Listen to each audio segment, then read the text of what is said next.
Next topic is about, in essence, continuous random variable. So normal probability distribution, starting with the standard normal distribution. Standard normal distribution. If a continuous random variable has a distribution with a graph that is symmetric and bell-shaped, we say that it has a normal distribution. Key concept: the standard normal distribution is a specific normal distribution having the following three properties. 1. Bell-shaped. The graph of the standard normal distribution is bell-shaped. 2. Mu is equal to 0. The standard normal distribution has a mean equal to 0. 3. Sigma is equal to 1. The standard normal distribution has a standard deviation equal to 1. In this section, we developed the skill to find areas or probabilities or relative frequencies corresponding to various regions under the graph of the standard normal distribution. In addition, we find z-scores that correspond to areas under the graph. For a continuous random variable, the probability of a single value of x is always 0. Normal distribution, we really have to pay attention to those three. If you're claiming something is a normal distribution, you have to come up with parameters mu and sigma. Okay? And it happened to be, mu happened to be 0 for SND, standard normal distribution. And sigma happened to be 1 for SND. And this is what is used for the concept of z-score, if you will. So a z-score of 0 means the number is equal to the average. Concept is extremely important. It doesn't mean that horrible. On the other hand, if it's negative, it means below average. The thing that I want to add, and this is important, any continuous random variable, when that happens, the probability of a single value is always 0 because it doesn't cover any area. Now, if you look at the formula at the top right, it gives the mathematical equation for the normal distribution. Y is equal to e to the power of minus, parentheses x minus mu quantity squared over 2 sigma squared, and the whole thing over sigma square root of 2 pi. Sometimes they write it as y equals 1 over sigma square root of 2 pi e to the power of minus x minus mu squared over 2 sigma squared.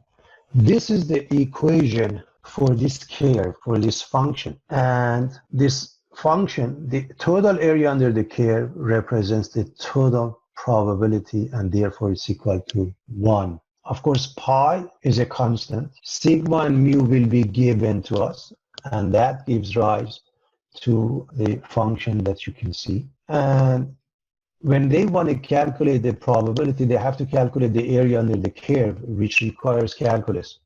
That's why you're given a table, or you can use a calculator or any other technology. But understand the concept is the area under the curve is calculated using calculus and the integral of a to b f of x dx. Just in case if anybody is familiar and comfortable with calculus, that's the concept. Now, that's a general curve. As you can see, it's bell-shaped. As you can see, it's symmetric, and it's symmetric about mu. Now, if this represents probability, the total area must be 1. If this represents probability and it's symmetric, on each side, the area must be 0.5. It is extremely important to understand this concept if you're interested in reading tables. You really need to know how this thing works. Again, the whole area is 1. Why is that? Because it represents the total probability. Because of the symmetry on each side, we have an area of 0.5. Now, when we look at these curves, remember the total area under the curve must be 1. Okay? So for example, if you have the same means, mu1 is equal to mu2, smacked in the middle. If sigma is larger for one of them, in this case, sigma 1 is larger than sigma 2. For the blue one is sigma 1. So it spreads longer than the other curve. The other curve, they are closer to mu. Remember, the total area must be 1 and it doesn't change. In this case, we have different means, different standard deviations. So if you compare this to the very first one, in essence, you're looking at the same curves, but one has shifted to the right. because they don't have the same mean. That's the idea. The mean may be different, standard deviation may be different. In this example, if you see the shape is identical, it's just that the means happen to be at different points. So that's a concept that you want to pay attention to. All of it comes from the fact that the total area under the curve represents the total probability of 1. Normal distribution is bell-shaped, bell-shaped. The mean, median, and mode are equal and located at the center of the distribution. The normal distribution curve is unimodal. It has only one mode. The curve is symmetrical about the mean, which is equivalent to saying that its shape is the same on both sides of a vertical line passing through the center. The curve is continuous, i.e. there are no gaps or holes. The curve never touches the x-axis. Theoretically, no matter how far in either direction the curve extends, it never meets the x-axis, but it gets increasingly closer. The total area under the curve equals 1 or 100%. Finally, the empirical rule that we discussed. And when we start from the mean, we go one standard deviation away on each side. It covers 68% of the data. 2 standard deviations away covers 95%. And 3 standard deviations away covers almost everything, which is 99.7%. That's important to see. That comes from this graph. And if you look up the table or if you use technology, you can easily see these numbers. In fact, that 95% is an approximation. It's 95.4%, just to give you an idea. Or that 68% is about 68.26%. All right, empirical rule, we had seen it before, nothing brand new. A uniform distribution is also a continuous one. So a continuous random variable has a uniform distribution if its values are spread evenly over the range of possibilities. The graph of a uniform distribution results in a rectangular shape. So it ends up being a rectangular shape. Properties of uniform distribution. 1. The area under the graph of a continuous probability distribution is equal to 1. 2. There is a correspondence between area and probability, so probabilities can be found by identifying the corresponding areas in the graph using this formula for the area of a rectangle. Area is equal to height times width. The graph of any continuous probability distribution is called a density curve, and any density curve must satisfy the requirement that the total area under the curve is exactly 1. Density curve, area is 1. So because the total area under any density curve is equal to 1, there is a correspondence between area and probability. JFK Airport in New York City, passengers arriving at the security checkpoint have waiting times that are uniformly distributed between 0 minutes and 5 minutes. All of the different possible waiting times are equally likely. Waiting times can be any value between 0 and 5 minutes. It's a continuous value. So it is possible to have a waiting time of 1.23456 minutes. Find the probability that a randomly selected passenger has a waiting time of at least 2 minutes. When we look at this case, we can, by the way, do the drawing on our own. You basically have a horizontal axis. X represents the waiting time in minutes, and you have the vertical axis P of X.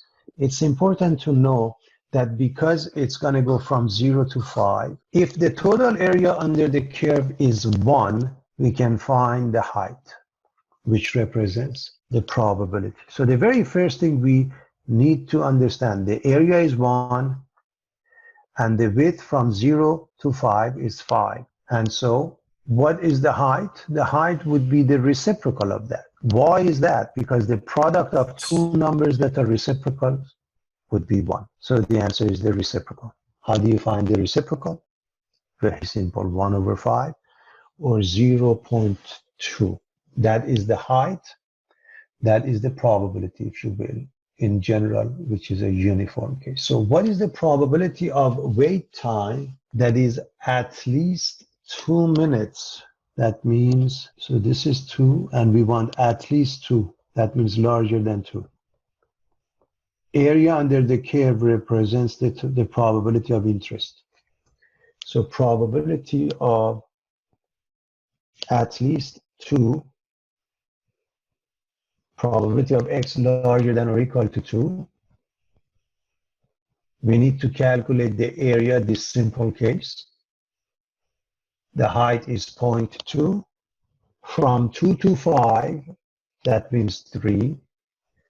And there you have it. So the probability of at least waiting for 2 minutes is about 60%, according to this. So that's a uniform distribution. As it was mentioned before, standard normal distribution, we're going to use SND for short, has the following parameters. Mu is 0, sigma is 1, and when you ask an instructor whether they're going to curve the grade or not, you are referring to this curve z-score. We discussed the z-score as x minus mu over sigma. And to come up with the answer, we can use the z-table or we can use a technology. To the left of a z-value, we can look up a z-value in the table and use the area given. Now, the z-score may be negative or positive. Again, I can't emphasize this enough. The z-score is negative. Let's say a student has a z-score of negative on their first exam. It doesn't mean the exam score is negative. It's just the exam score is below the average. Or a z-score of 2. That means it's 2 standard deviations above the average. Now, to the right, look up the z-value and subtract the area from 1. Now, one of the things that happens when you want to look up a table, if you get comfortable with that and you remember the concept of a symmetry, this is really referring to the table here. The tables are different in different texts. In some texts, the tables go from 0 to infinity, and you have to adjust for it accordingly. Most of the texts nowadays, they have the z-table for negative values and the positive values. They have made it easy for the students. And by symmetry, the area to the left of a negative value of z is the same as the area to the positive value of z. And sometimes one may be easier than the other to look up. And I mentioned that as we come across it in a moment. And if you want it to be between two values, such as this one, look at the graph. The graph is extremely important. So between two z values, look up both z values and subtract the corresponding areas. So that's how it's done. Let's look at a very simple example to get us started. We are trying to just get comfortable with reading tables. A bone mineral density test can help identify the presence or likelihood of osteoporosis, which is measured as a z-score, and the normal distribution. So mu is equal to 0 and sigma is equal to 1. Question: a randomly selected adult undergoes a bone density test. Find the probability that this person has a bone density score less than 1.27. So we want to see how this is done. So here's the graph. Notice mu equals 0 happens in the middle, 0.5 on the left, 0.5 on the right. And you look at z equals 1.27. What I want to mention is that number 1.27, when you do the drawing, it may not be to scale. It doesn't matter. By looking at it, I hope you realize the answer must be larger than 0.5. Why is it important that you realize that? Because if you're looking up a table or you're using a calculator to get to the answer, and the answer is less than 0.5, you should recognize it can't be right. So how do we look up a table? Here's the portion of a table known as a z-table. So I want you to pay attention to the way we read that. If you look at a z-table, on the left column, you read the number which has 2 digits, 0.2 for example. So it has 1 decimal. The second decimal comes from the top row. So we want 1.27. How do we locate that? The left column gives us 1.2. The top row gives us 0.07. And the two result in the answer 0.8980. 0.8980. This is reading the table. I will discuss the calculator in a moment, but in general, we should be able to read the table. And this is a positive z-score, by the way. And here's the interpretation. The probability that a randomly selected person has a bone density test result below 1.27 is about 89.8%. Okay, we'll conclude that 89% of people have bone density levels below 1.27. That was dealing with the table. Now this table, you can find it on Canvas. So this is the negative z-score. As you can see on the left side, you see the negative z-score. And at the top, you have the second decimal. And there are a couple of asterisks with the arrows. Let's just show the answer. Those are some common values. So if you look at the first one, reads negative 1.645. Take a look at the very first asterisk here. And if you go at top, you see 0.04 and 0.05. So it's between the two. That's why negative 1.645 gives you the area to the left as 0.0500. If you look at the second asterisk, okay, the top one, this one is between, look at the top, it's between 0.07 and 0.08. Everybody can see 0.07 and 0.08. It's between the two. So if you look at this asterisk, negative 2.575, that gives you 0.0050 to the left. Now, those are negative z-scores. And the next table, positive z-scores. Again, it's area to the left. Don't forget it's area to the left. Notice what happens. Let me just look at those two asterisks that was mentioned. Negative 1.645. Area to the left is 0.05. Negative 2.575. The area is 0.005. And by the way, don't mix up the area with z-scores can be negative or positive. And so when we look at positive z-scores, notice what happens. Look at those asterisks. We are changing the z-score to positive, 1.645. So area to the left is 0.95. Understand what happens. Area to the left is 0.95. So what is area to the right of 1.645? 1 minus that. This is 1.645. And the area to the left is 0.95, but the area to the right of this number, is the same as the area to the left of this number by symmetry. Now take a look at the area to the left of negative 2.575, 0.0050. 0.0050. Now to the right of positive 2.575 must be the same. Check this out. This one is what? To the left of it. If you subtract this number from 1, you get the same number, 0.005, area to the right of 2.575. So the idea is these two areas are the same. Just if this is the z-score, which is negative, for example, let's say z equals, let's make it up, minus 2.1, and this is the z-score of positive 2.1, the area to the left of z equals negative 2.1 is the same as the area to the right of z equals positive 2.1. So that is in case you need to read the table and get comfortable with it. We are looking at normal distribution, specifically SND, standard normal distribution, in which case mu is 0, sigma is 1.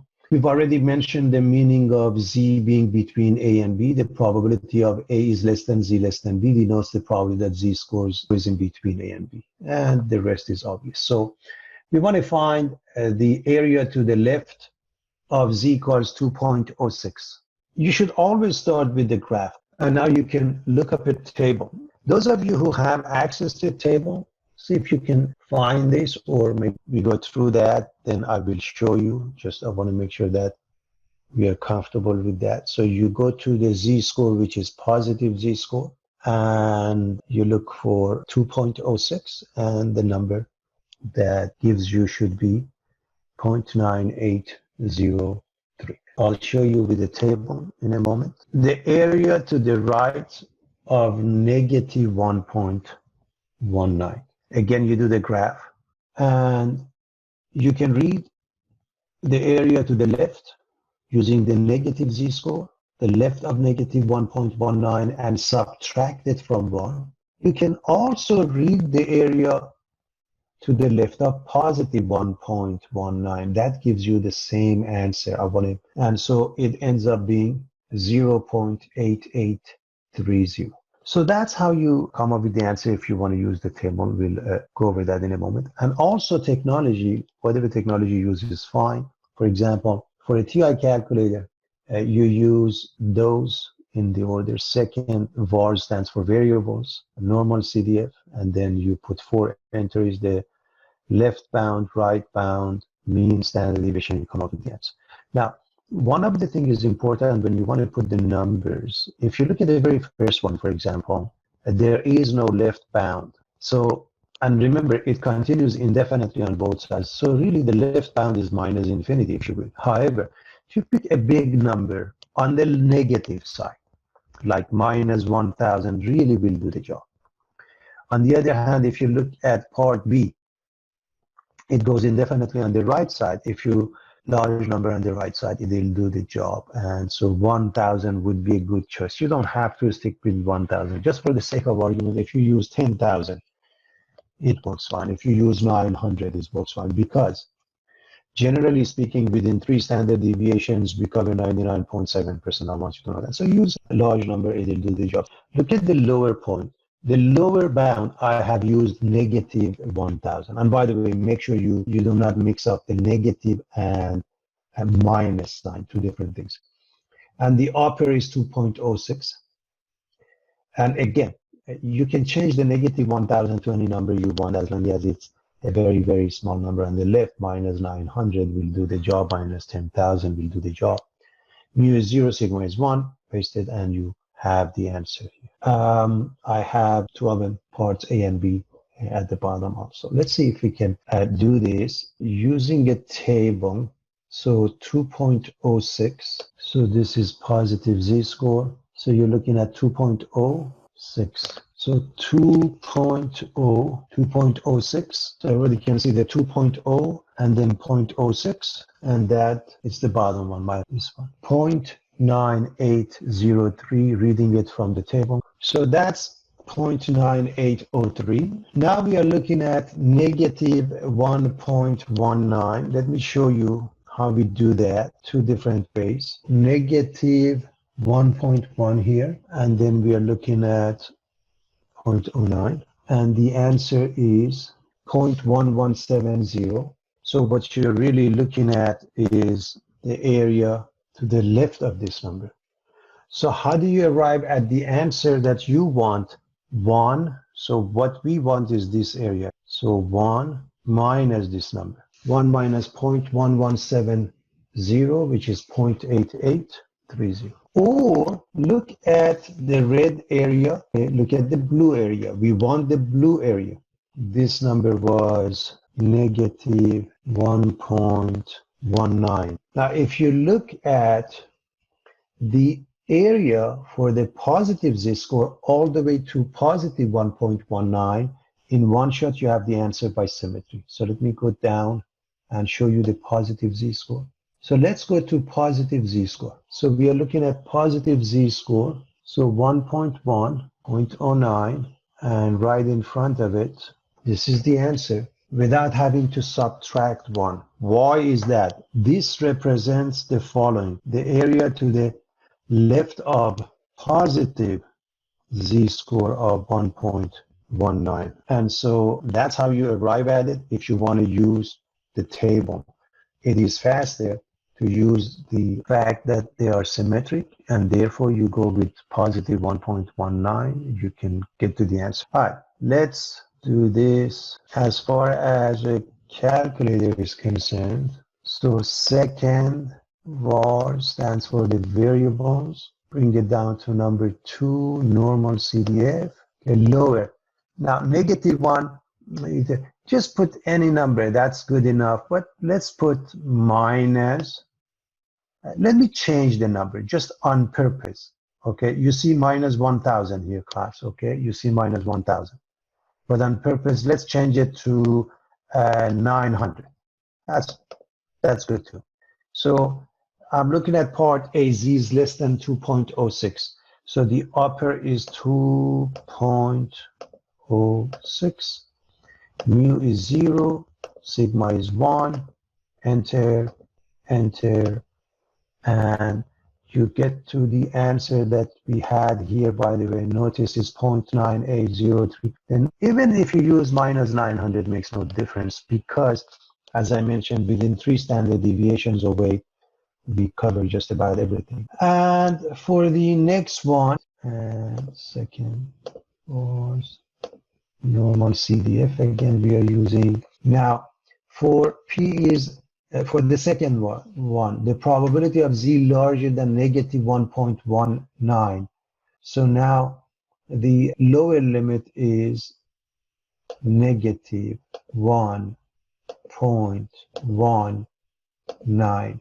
The upper limit, again, I'm going to change it on purpose. Again, just use 1,000, but let's just use 1,200. I hope you understand why I'm doing this. I'm doing this on purpose to let you know you want a fairly large number, and you get to the answer, 0.88297. And if you do the rounding, you come up with the same answer. All right, we're going to move on to the next example.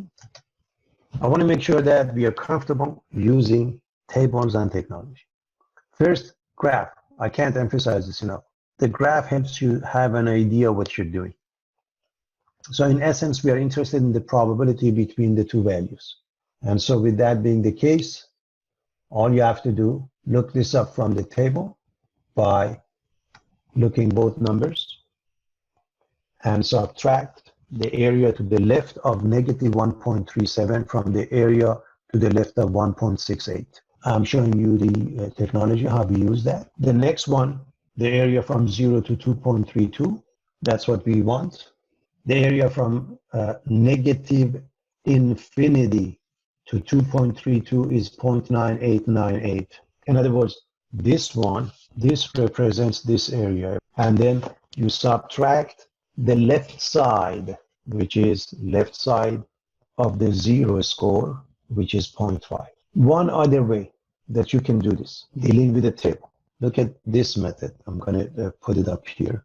Now this area, this is number -2.32. This area is of interest to us because it's the same as the shaded region from 0 to 2.32. So you can read this area from the table of negative z-scores subtracted from 0.5. I'm telling you various methods of handling this. So find the area to the left of -2.32 and then subtract it from 0.5. It gives you the same answer. I highly recommend you guys try this on your own so you get familiar with different ways of approaching the table. So here's the next one. Using the same bone density test, normal distribution mu equals 0 and sigma equals 1, find A, the probability that a randomly selected person has a result above -1, which is considered to be in the normal range of bone density readings, and B, a bone density reading between -1 and -2.5 indicates the subject has osteopenia, which is some bone loss. Find the probability that a randomly selected subject has a reading between -1 and -2.5. And the short for normal distribution. Part A is asking for P of Z larger than -1. I would draw something like this. Z equals -1, and you want the area to the right. Okay, this area. That's it. So do a drawing, doesn't have to be to scale, but it will help you see that even if I don't have the answer, I know for sure it's larger than 0.5.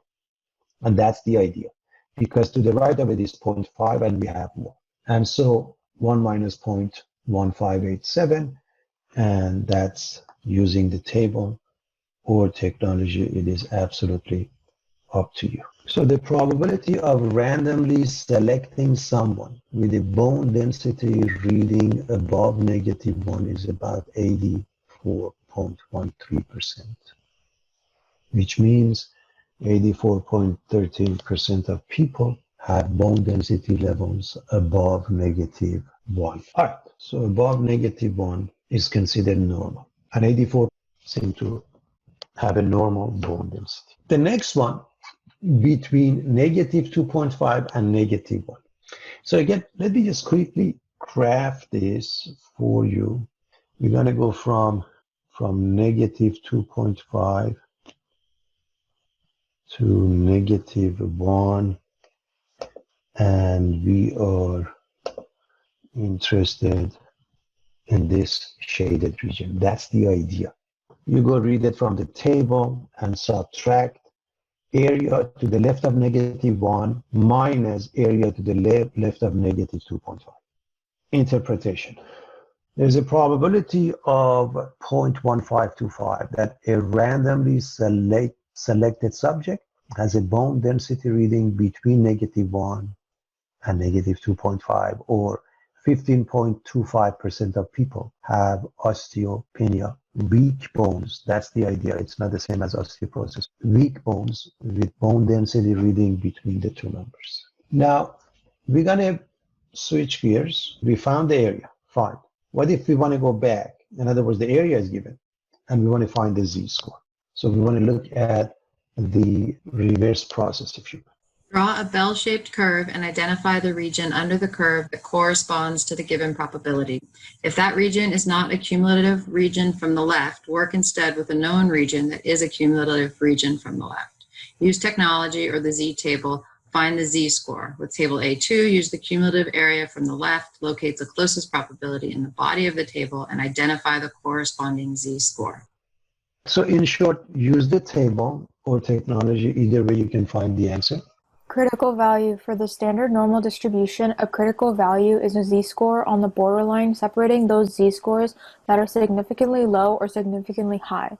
Notation. The expression z sub alpha denotes the z-score with an area of alpha to its right. Let's see what we mean by that. Find the value of z sub 0.025. This is a notation that subscript is known as alpha. That's the alpha in the expression. So first, I want to explain the meaning of that. Okay, so you're looking at this concept. The area to the right is 0.025. That's the meaning of this notation if it's given in this format. So first, the meaning of a notation. The notation of z, and I can't remember how to say it, a 0.02. Z sub. Z sub 0.025 is used to represent the z-score with an area of 0.025 to its right. Note that the value of z equals 1.96 has an area of 0.025 to its right, so z sub 0.025 equals 1.96. Note that z sub 0.025 corresponds to a cumulative left area of 0.975. Caution, when finding a value of z sub for a particular value of, and then what do you say? Alpha. Alpha. Note that alpha is the area to the right of z sub alpha, but the table and some technologies give cumulative areas to the left of a given z-score. To find the value of z sub alpha, resolve that conflict by using the value of 1 minus alpha. For example, to find z sub 0.1, refer to the z-score with an area of 0.9 to its left. The idea is understand what the question is asking and understand how the table works and understand how the technology works. That's the idea behind that. So for example, when you want to look, this one is, which is 0.025, you really need to understand this area all the way to the end is 1 minus 0.025, which is 0.975. And you need that so you understand how you come up with the answer. So to find the z-score, locate the cumulative area to the left in the table. So you have to locate 0.975 in the body of the table. The table you just looked up.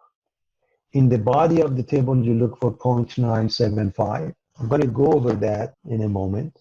And if you want to use a calculator, take a look at, again, the information at the bottom right. You use inverse norm, which means normal, and you put 3 entries. So see how it works. You put inverse norm. How do you find that? Again, second and variables. You put 3 entries, the left area, 0.975, mean and standard deviation, and it gives you those answers. By the way, by symmetry, if the area to the right of 1.96 is 0.025, by symmetry, the area to the left of negative 1.6 is also 0.025. So let's see if we can quickly look at, okay, so here we are looking at the z-score, and what we are looking for, the area to the right is a 0.025. Now, first and foremost, it is easier to go to the negative one, and area to the left is 0.025. Remember what we want. We want the area to be 0.025. So I'm using the symmetry on the left side and answer the question. So with that being the case, in the body, not the left column, not the top row, in the body, I'm looking for 0.025 or a number close to it. Okay, so let's see where we can find this. 0.025. Now let's do the reading. Negative 1.906. So if I'm reading the table, I would take the easy way out by using the symmetry. And I would read just 0.025, and it gives me negative 1.96. So I hope you can see the negative. Since I wanted a positive z-score, the area to the right was 0.025, then by symmetry, the answer would be positive 1.96. If I want to go with a positive z-score, then I can't look up 0.025. Instead, I got to look up 1 minus that. So I got to look up 0.975. So for a positive z-score, I'm looking for 1 minus 0.025. That means I'm looking for this area, 0.975. And now I do the reading. I see 1.9. I see 1.9. Up here, 0.06. There you have it. So that would be dealing with the table. And let's turn this on. Clear second variables. We move down to the third one, and we want the area. We decided we have to go with 1 minus 0.025. So 0.975, and it gives you the answer. 1.95996, and it continues for a number of decimals using technology and table. So let's quickly look at the last question. Find the z-value such that the area under the standard normal distribution curve between 0 and the z-value is 0.2123. Find the 10th percentile. We want the following. Probability of z being between 0 and some z-value we don't have.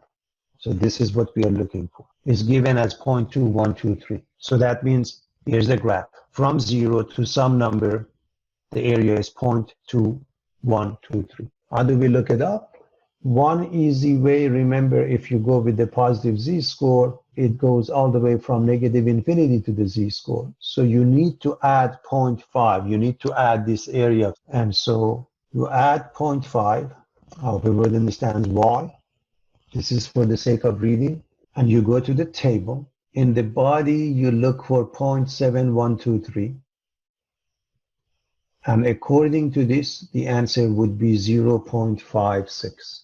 Or you can use the technology as it was discussed, using inverse normal distribution. Now, in this case, what's going on when we say find P sub 10, or the 10th percentile? So that means the area to the left must be 0.1. If we were to graph something, the idea of this concept, this area is equal to 0.1, and this z-score is missing. That's the meaning of that. So if I'm trying to find this, number one, I'm going to do my graph. I'm going to do the graph so I understand what I'm looking for. So with that being the case, look at the table, look at the graph. We are interested in this portion being 0.01. I'm assuming everybody can look it up somehow using a table or technology to come up with this answer. Understand the area to the left is 10% or 0.1 because we are looking for P sub 10, the 10 percentile.